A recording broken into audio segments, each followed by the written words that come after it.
welcome to Basketball Talk Pro. My name is Ron Ekker. Before we get into the subject today, I want to just remind you that this is June 6th when I'm taping this, and the introductory offer goes off on June 15th. Now that's a very good financial offer. But it gives us a chance to show the course, and so take advantage of it. It's very easy. There's two really places. If you go to the website you're watching this on, up in the left-hand corner up here is a little block for measuring basketball performance, and if you click on that you will go to a website that gives you all the information, or you can go directly to the website at www.measuringbasketballperformance.com, and it has information on there. It has a little video to introduce the course, and it also has the steps that you take, which are pretty simple. So don't forget to take advantage of it. I have to keep reminding you because I would like to see as many people as possible take this course and get a chance to get acclimated to keeping statistics. There is some work connected with it, but it's not difficult. Don't be afraid of it. Well, today I want to talk to you a little bit about a man press using the ball line rules and the ball line concepts. One thing I think that this press, I have to identify it as a containment press. It's not a real aggressive press, but you know, when you look at defensive players, and I gave you an example when I was with Orlando, we had a player by the name of Stevenson. I think he still hangs around the league a little bit. He had a great stance. He looked tough. He had his hands up, but people went right by him. And I kept track of all of that. On the other hand, we had a guy by the name of Hedo Turkoglu who looked like he was going to fall asleep most of the time. The coaches really could not accept him. But Hedo was one of the best on the team at containing the ball, and at 6'10". You know, it tickled me because when Orlando, after we had left, when Orlando went to the finals, in the conference finals, they had to beat Cleveland, and Cleveland was favored, of course. But how they did it was containing LeBron, and they had two players. One of them was, I think his name was Pietrus, and the other one was Hedo. Hedo guarded LeBron a lot in that series, and they were very successful. My point is, when you press, it isn't so much how you look, or that you get a lot of steals, which would be good if you could, or you create a lot of havoc. What's important is simply that it's a means of keeping them from scoring, or helping you keeping them from scoring.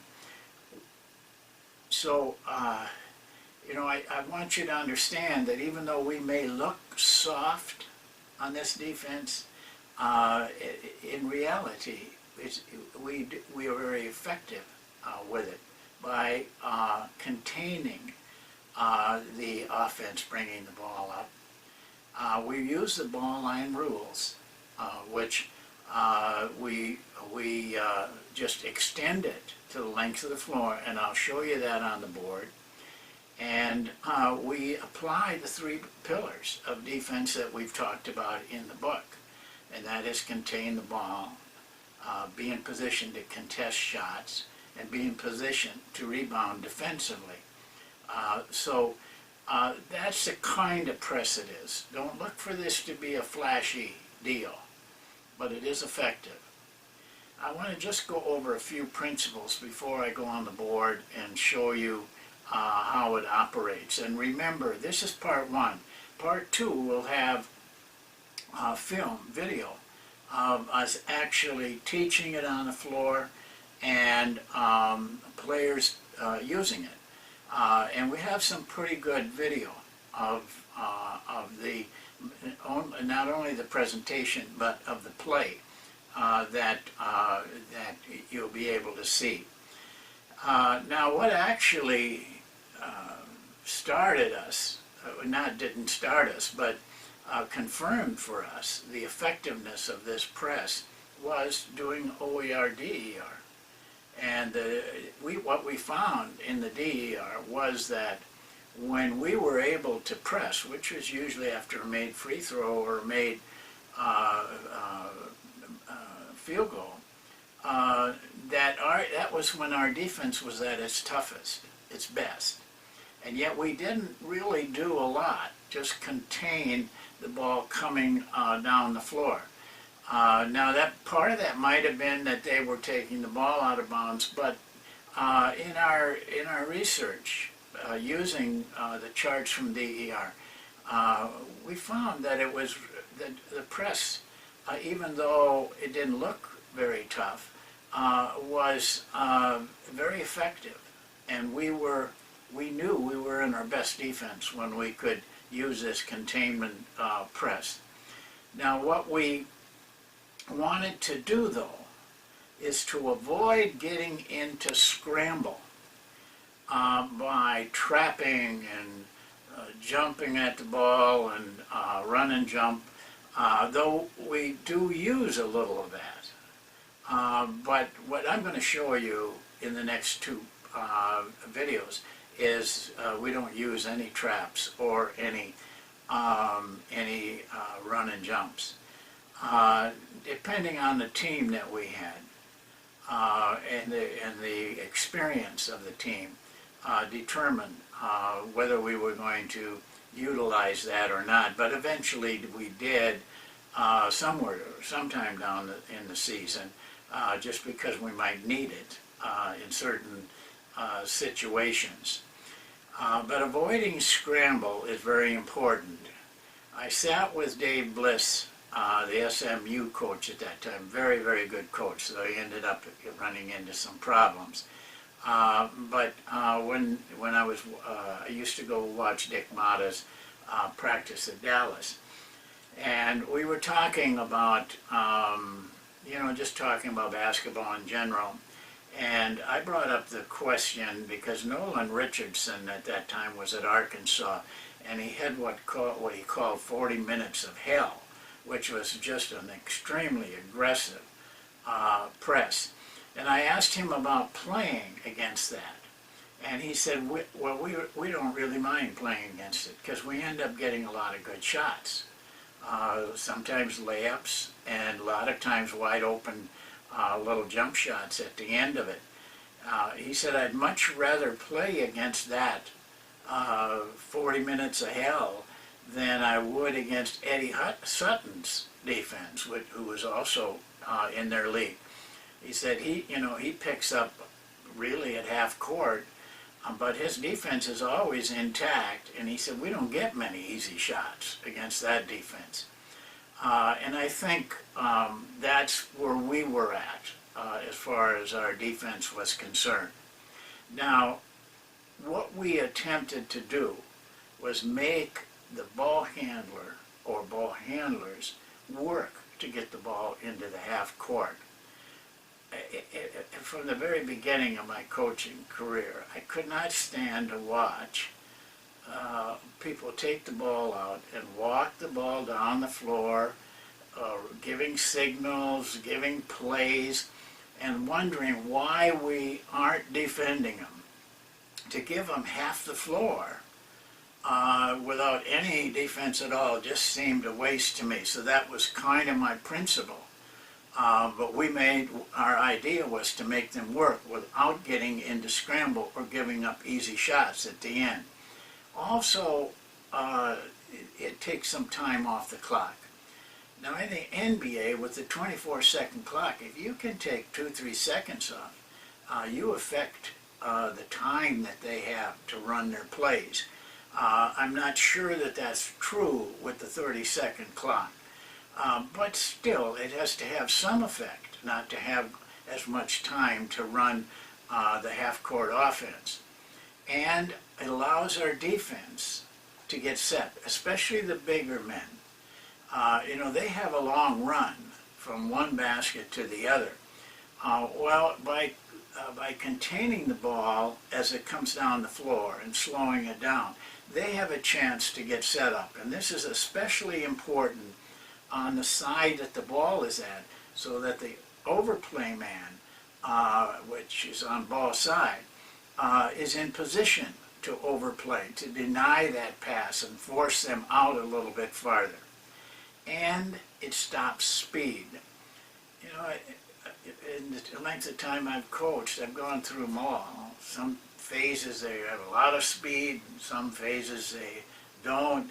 Right now, when I watch college especially, but even the NBA, there's a lot more speed, tempting speed. I think that it's, especially in college, it looks to me like it has a bad effect on the offense. They shoot quicker, they take bad shots, and they have more turnovers in their quest for speed.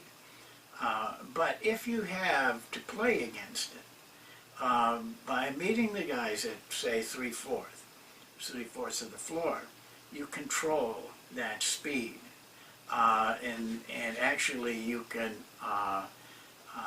get it under control where everybody is set by the time they get into half court, and we just worked on the theory, we'll let them make their own mistakes.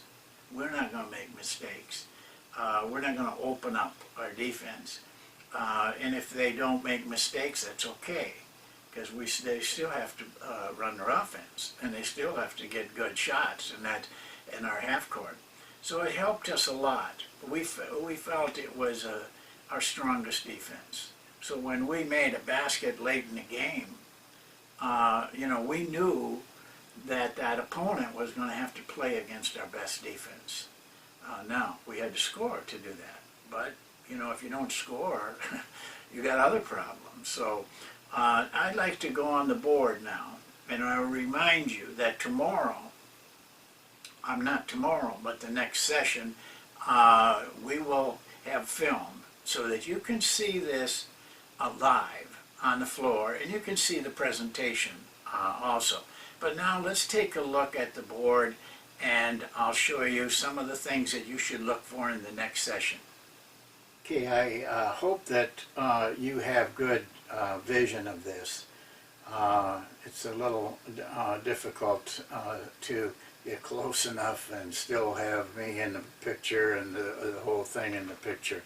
But you'll for sure see everything on part 2. But let's talk about this a little bit. The ball here is taken out by number 2. This defense starts right about the free throw line. We don't let them, come down in here. But we don't fight the inbounds pass particularly. Now, if they start to move up, then we've got to fight it. But most of the time they don't do that because it's easy for them to get the ball in, which is okay with us. Now, once the ball comes in, there's some adjustments. But let me show the backcourt people here first. Even when the ball's out of bounds, if you have time, they may be getting the ball in pretty quick. We want our defensive players to be up. you have to remember this. On a long pass, you have more time to deflect the ball. You have to learn how to do that. Some players are quicker than others, but we really work at trying to get our players to be up a little bit. There's a lot of advantages to that. If we do go into a trap, which we could, then you have your players in position to cover. Plus, the other advantages, if there is any kind of turnover, a deflection, say for example on a pass, or even a deflection on the dribble, then we're in position to pick that up and attack right away. So when the ball comes in, we force this guy middle just like our ball line defense. This guy drops. That's very critical. We don't care about this guy getting the ball back. You know, that just takes more time, and chances are it's a weaker ball handler. This is a guy that they generally want to get the ball. Now, as the ball comes off here and starts to, we're working him, but it starts to penetrate here, now you got to close up this gap a little bit. And that's just a matter of judgment. The player has to learn that through practice, how far they can be to the ball. As the ball comes down the court, which we don't want them to come down the sideline, we're trying to force, players continue to shorten. Now this is the weak side, so this is a sag position. They continue to shorten that distance to their man because the pass is shorter. But be a little aggressive on this, because you got to remember, this guy's got a pass with a defender on him. It isn't going to be, you know, shouldn't be a real direct pass. It's more like a lob pass. It's great for getting steals and deflections. So in a normal situation, this ball would come down and we will work them, and you'll see in the films that we drive them middle, then we turn them, then we turn them. We try to turn that ball as much as possible, always keeping our defense contained and in position so that we don't have people, you know, all scrambling all over. And as they bring it into the half court here, then we get into overplay. We can play normal then, but we're set.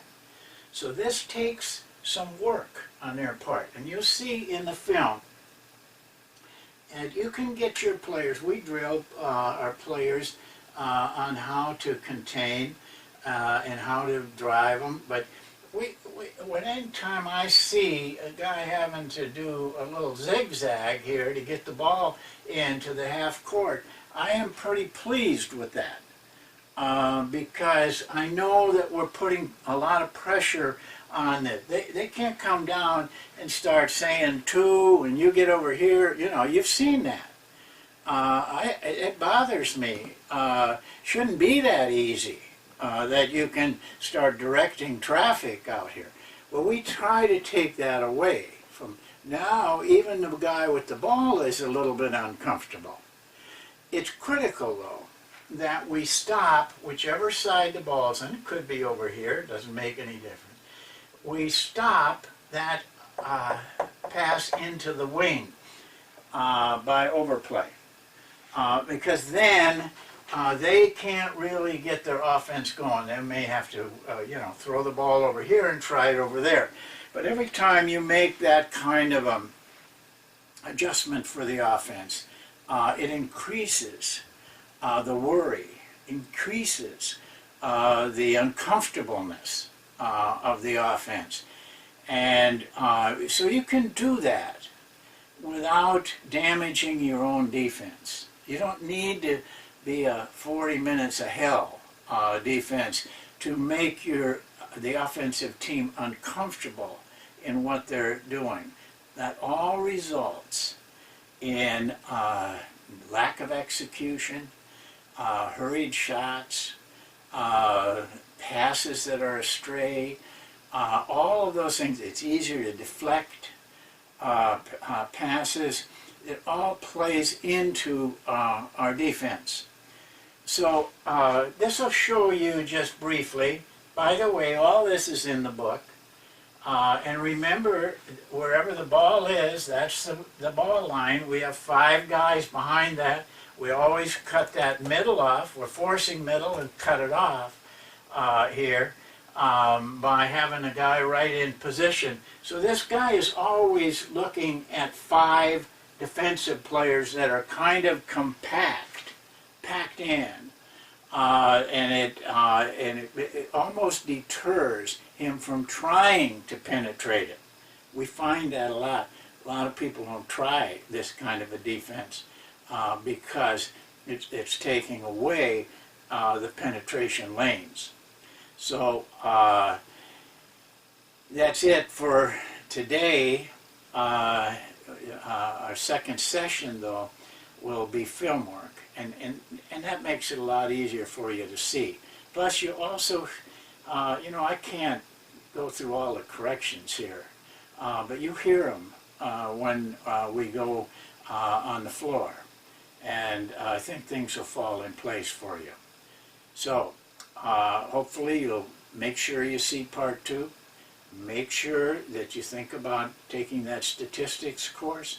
Just remember this, 2 or 3 years down the road, having the knowledge to do statistical things with your team or help other people do statistical things may be the difference in you getting or not getting a job that's better.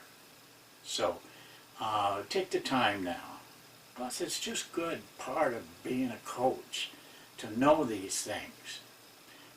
We have some people taking it that really are pretty experienced and still trying to learn and trying to make their whole program a lot better.